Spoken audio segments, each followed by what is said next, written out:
Oke cuy, mari kita lanjutin alur cerita ReZero Arc 6. Melanjutkan dari part sebelumnya, Julius mengatakan kalau Red Astrea di depan mereka adalah Roy Alphard.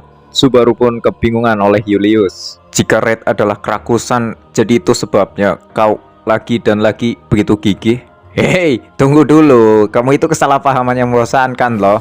Hah? Subaru mengira kalau Red adalah uskup kerakusan yang menyamar karena dia telah melihat kejadian serupa barusan gitu kan. Bukankah sudah jelas bahwa aku akan menjadi diriku sendiri? Tidak mungkin. Julius, mungkin saja apa yang kamu bayangkan itu benar. Maaf, kata-kataku sebelumnya salah. Biar aku perbaiki. Dia di depan mata kita, tubuh jasmani itu milik Roy Alphard, namun roh itu berbeda. Hai? Roy Alphard memakan kenangan Red Astrea dan kendali atas jiwanya sendiri dicuri oleh kenangan itu. Sejak saat itu dia tanpa batasan apapun turun dari lantai 2 dan sekarang ada di sini. Terseret oleh kenangan dan kehilangan jati diri. Mungkin itulah maksudnya. Jadi inilah penyebab Red Astrea bisa turun dari lantai 2 karena tubuhnya itu milik Roy Alphard dan Roy Alphard memakan ingatan Red, namun jiwanya kalah oleh ingatan Red itu sendiri. Jadi tubuhnya diambil alih gitu kan. Jika kau ingin memakan dan mencicipiku, maka kau harus punya perut yang cukup besar untuk menampungku. Dia tidak memilikinya, itulah sebabnya aku menggigit dan mencabik perutnya. Hanya itu yang perlu dilakukan. Bukankah itu dibangkitkan dari kematian? Keajaiban. Hei, bolehkah aku bertanya satu hal? Red sudah hidup kembali kan? Kau sudah bisa meninggalkan tempat itu. Itu adalah sesuatu yang sangat aku sambut baik. Terima kasih. Dengan ini aku bisa mengajakmu minum. Ayo kita minum malam ini. Apa kau mengajakku keluar bersamamu? Tapi aku hanya pergi ke Deito dengan Pak dan Subaru. Jadi aku minta maaf. Meskipun kamu sudah bebas, tidak bisakah kamu berhenti menghalangi kami? Kalau kamu tidak tahu, kami sedang sangat sibuk sekarang. Emilia diikuti dengan Subaru meyakinkan Red untuk ke dunia luar, menaklukkan dunia atau semacamnya lah. Tapi Red menolak. Kalau begitu tidak ada pilihan lain, maafkan aku. Emilia pun langsung menerjang Red dengan pedang es, namun berhasil ditahan oleh sumpit Red. Haha, seperti yang diharapkan, kamu melakukannya dengan cepat. Tapi kamu, ujianmu sudah berakhir tahu. Kalau begitu lewati saja yang lain. Hei, alasan macam apa itu? Jangan mengemis seperti itu. Setelah beberapa saat, Ram pun ikut bergabung ke pertempuran. Karena Emilia tidak dapat menembus pertahanan Red, Ram pun akhirnya berhasil meninju sisi samping Red dan membuat Red terluka. Terkejut dengan kekuatan Ram, Red pun terdorong ke belakang. Kemudian tanpa ragu-ragu, Emilia pun menebaskan dua pedang kembar ke Red. Walaupun berhasil dibelokkan, Red pun jatuh terlentang di lantai. Apakah mereka berhasil? Emilia-chan, ikat dia sekarang. Batasi dia dengan es. Dengan panik, Subaru pun menyuruh Emilia untuk mengikat Red agar tidak bisa bergerak. Subaru, kapan kesehatanmu pulih? Subaru pun akhirnya sadar efek Corleonis di tubuhnya menghilang dan tubuh Ram pun tiba-tiba bergetar hebat, menggigil, tersentak dan jatuh berlutut, tidak mampu menopang tubuhnya sendiri. Julius pun langsung menyelamatkan tubuh Ram. Jadi akhirnya dipotong juga kamu. Jangan melakukan hal-hal yang membosankan. Bukankah kamu hanya bersembunyi di balik seorang wanita? Kamu benar-benar memalukan untuk ikan muda. Dasar kamu. Gawat.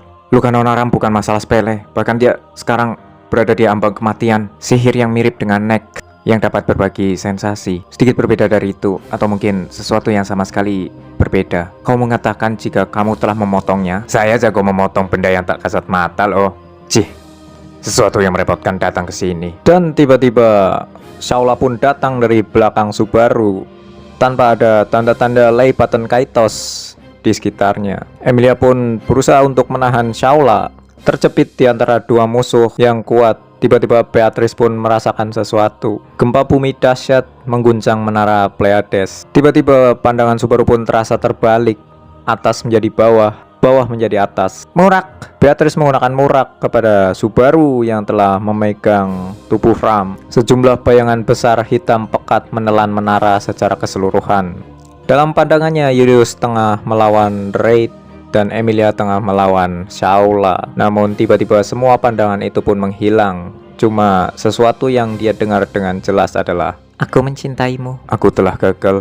Ini adalah ketiga kalinya Subaru melihat bayangan hitam tersebut. Dan setiap putaran itu, nyawa Subaru telah melayang. Kamu, apa yang kamu lakukan? Berpikir untuk tidur. Hei! Bayangan hitam yang melingkupi Subaru pun disapu habis oleh kilatan yang diayunkan oleh Raid. Raid saat itu tidak memegang sumpit, namun dia memegang pedang Satria Julius. Subaru pun berdiri tegak dan ditendang oleh Raid.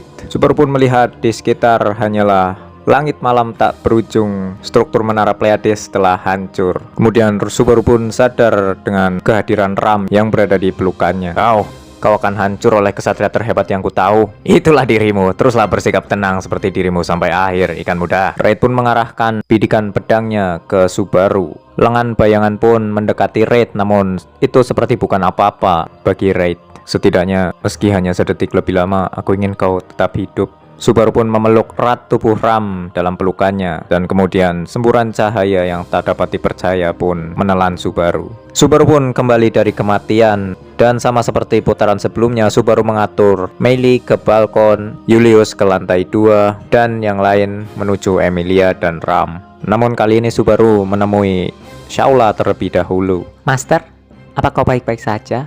Master, apakah Anda mendengarkan? Apa ada sesuatu yang bisa saya lakukan buat Master? Begitukah? Sesuatu yang bisa kau lakukan untukku ya? Jika itu untuk Master, aku dapat secara energik terbang ke dalam api, ke dalam air, bahkan ke air terjun besar. Kau benar-benar akan mendengarkan apapun yang aku perintahkan? Jika itu permintaan Master.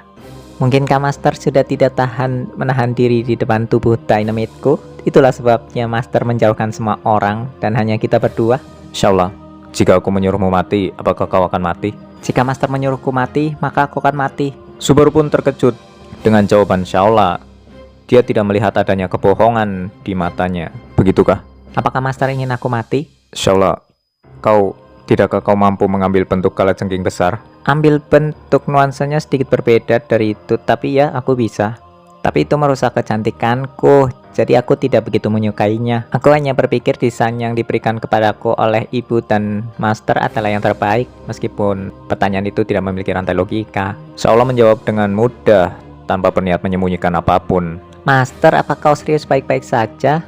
Jika kau menatapku dengan mata yang begitu mengesankan, aku jadi tidak bisa menahan penantian 400 tahun yang telah kau alami, tahu? Subaru pun bertanya tentang aturan menara kepada Shaula dan yakin ada aturan kelima yang disembunyikan Shaula. Shaula tidak mau membicarakan aturan kelima karena jika dia membicarakannya, Subaru pasti akan langsung tahu cara menyelesaikan ujian menara dan mereka akan berpisah. Master, apa kau membenciku? Bahkan tidak ingin melihat wajahku?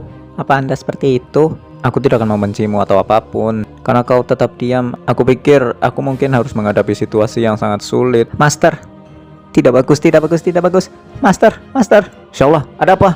Apa yang terjadi? Seseorang melanggar aturan. Shaula pun mulai bertransformasi menjadi kalajengking. Master, saat ini saya masih bisa melakukannya. Jika Master memerintahkan saya bisa bunuh diri. Tolong Master, jika tidak saya akan berubah menjadi mesin pembunuh tanpa air mata dan membunuh Master. Shaula, katakan aturan kelima. Jika kau memberitahu itu padaku, suhu tubuh Shaula terus meningkat. Jika kau memberitahu tentang aturan kelima, aku akan menyuruhmu. Master benar-benar tukang selingkuh. Hei, aku tidak pernah mengingat itu. Kalau begitu Master adalah tukang selingkuh Shaula, jenis tukang selingkuh favoritku. Shaula pun memegang tangan Subaru. Aturan kelima adalah tidak dilarang untuk menghancurkan ujian. Shaula pun mendorong tubuh Subaru menjauh. Shaula berjongkok dan asap mulai keluar dari tubuhnya. Master, cepatlah, sebelum aku kehilangan jati diriku. Katakan untuk mati. Shaula, salahku. Apa yang aku katakan tadi adalah kebohongan.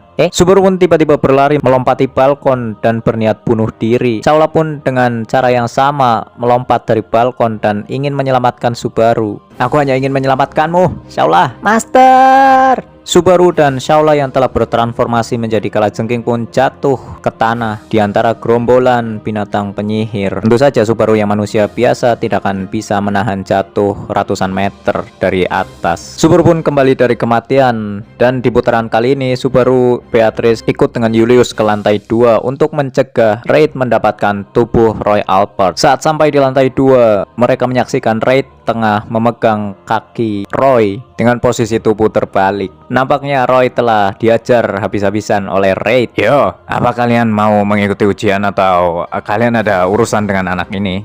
Raid pun menusukkan jarinya ke perut Roy dan mengotak-atik organ dalamnya. Roy pun menjerit kesakitan. Subaru tidak masalah dengan itu karena itu menguntungkan pihak mereka. Namun sepertinya Julius tidak sependapat. Raid Astrea, Kau juga pasti memiliki martabat sebagai seorang kesatria. Lalu apa alasanmu menyiksa anak muda itu lebih dari yang seharusnya? Hei, kamu jangan mengatakan omong kosong yang bodoh. Julius menceramahi Raid tentang jalan seorang kesatrianya. Julius pun menghunuskan pedang ke Raid. Jalan seorang kesatria ya. Oi, sampai kapan kamu mau tidur? Bangunlah.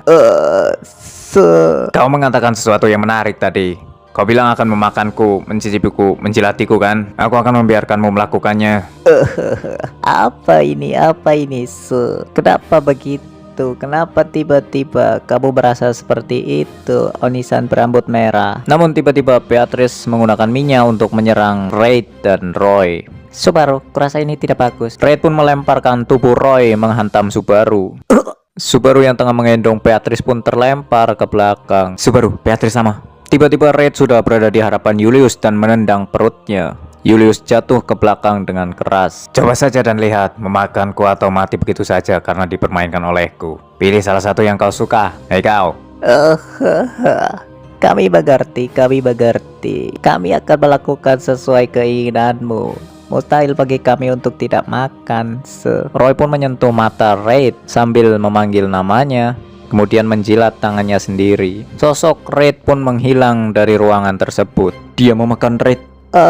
Kau melihat ya, kami memang memakannya. Kami memang memakannya. Sungguh, bukankah ini yang terbaik?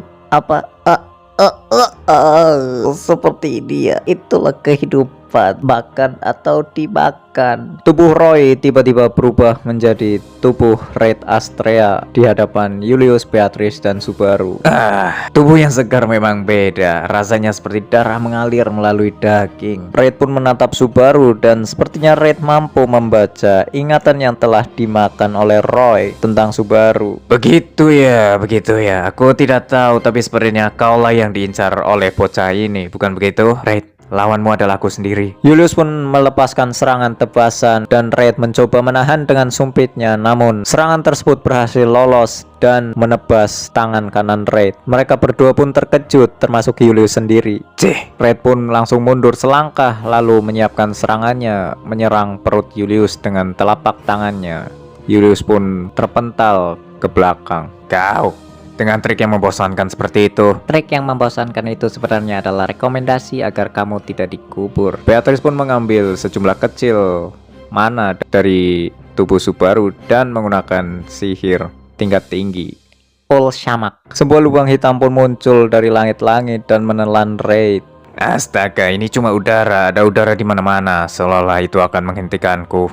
Raid pun mengayunkan sumpitnya dan membelah sihir Beatrice yang seharusnya itu bisa menghilangkan Raid ke dimensi lain. Raid pun memberikan tebasan sumpit ke arah Subaru. Dari dada ke pinggang, Subaru pun terluka dan terjatuh.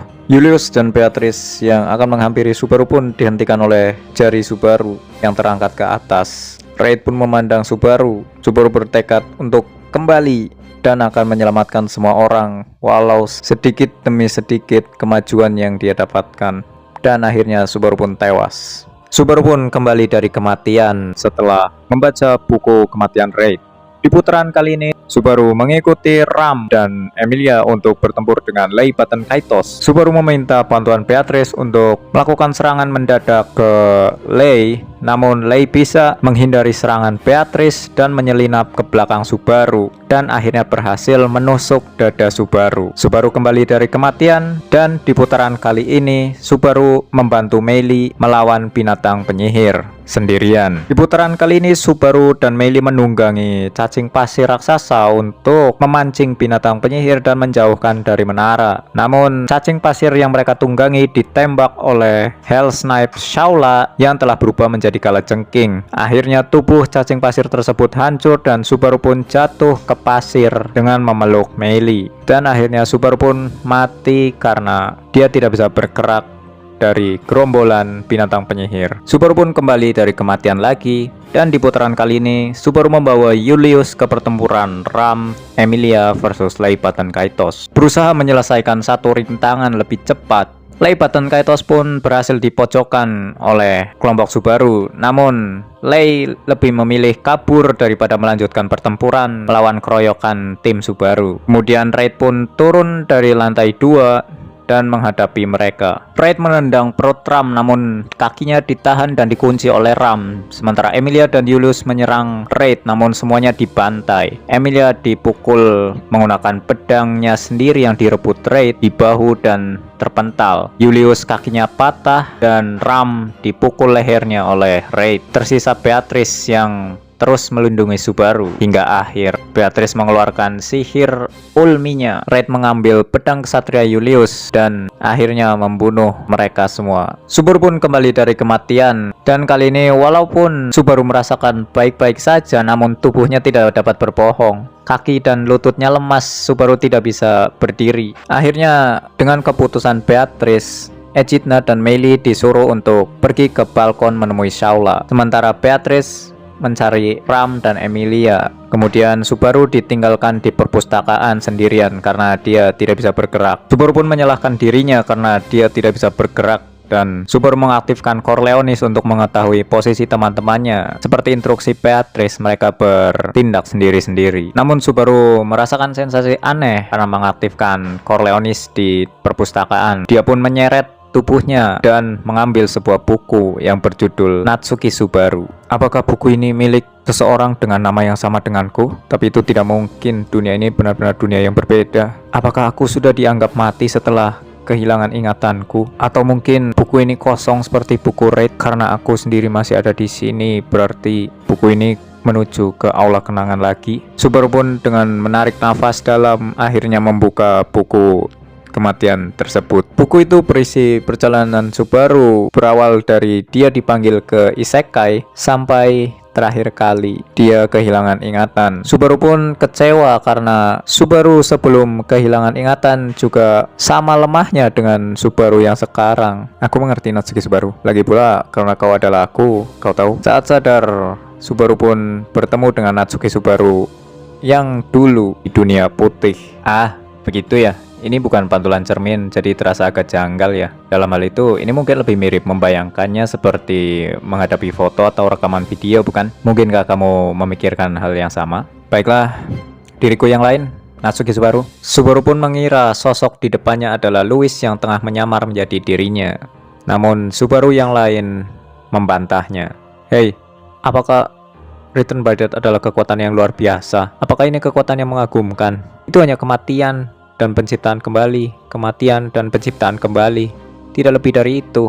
Jika aku yang menggunakannya adalah sampah, maka hasil yang dibawanya juga sampah. Itu sebabnya aku tidak bisa menyelamatkan siapapun. Aku membiarkan semua orang mati karena aku lemah. Aku mencintai semua orang. Itulah sebabnya aku tidak bisa berhenti. Seandainya aku kuat, seandainya aku pintar, seandainya aku lebih lagi, pasti menyebalkan. Bicara seolah kau mengerti tentang aku. Apa yang kau lakukan? Aku tahu. Kau juga pasti tahu apa yang aku tahu. Sebenarnya ini pertengkaran yang tidak ada gunanya, baik untukku maupun dirimu. Lagi pula aku mengerti perasaanmu karena kau adalah aku. Kenapa kau menghilang? Itu menyebabkan begitu banyak kesulitan. Itu benar-benar kesalahanku. Aku memasuki perpustakaan dengan tujuan mencari cara untuk menangkap Raid. Kemudian melalui serangkaian kejadian semuanya berjalan baik sampai aku menemukan buku Raid, tapi buku Raid ternyata kosong. Ya, sisanya aku rasa tidak perlu menjelaskannya padamu. Kau tahu, kau tidak perlu merendahkan dirimu seperti itu. Kau adalah orang yang hebat, Natsuki Subaru. Aku menghormatimu yang lemah, putus asa, tidak mampu melakukan apapun, tetapi tetap berjuang dan mencintai mereka. Singkat cerita, setelah dinasihati oleh Natsuki Subaru yang dulu, Subaru pun menerima dirinya yang lemah dan cuma manusia biasa. Hei, menurutmu bagaimana tentang penyatuan ingatan? Meskipun jika kita saling menghancurkan, aku pikir kita akan baik-baik saja. Kau benar. Awalnya mungkin kau memiliki sedikit keunggulan karena tahu lebih banyak tentang dunia ini, tapi setelah aku membaca bukumu, itu tidak berlaku lagi. Akhirnya, dua orang Natsuki Subaru pun berjabat tangan dan memulai penyatuan ingatan. Tiba-tiba 20 kematian di Menara Pleiades pun muncul kembali. Subaru masih berada di ruangan putih yang tidak berubah. Area kosong yang dihasilkan dari aula kenangan. Jadi, apa kau sudah melihat apa yang ingin kau lihat, Louis Arnabe? Oke, segitu dulu kayaknya kali ini cuy. Kita lanjutin part selanjutnya, oke?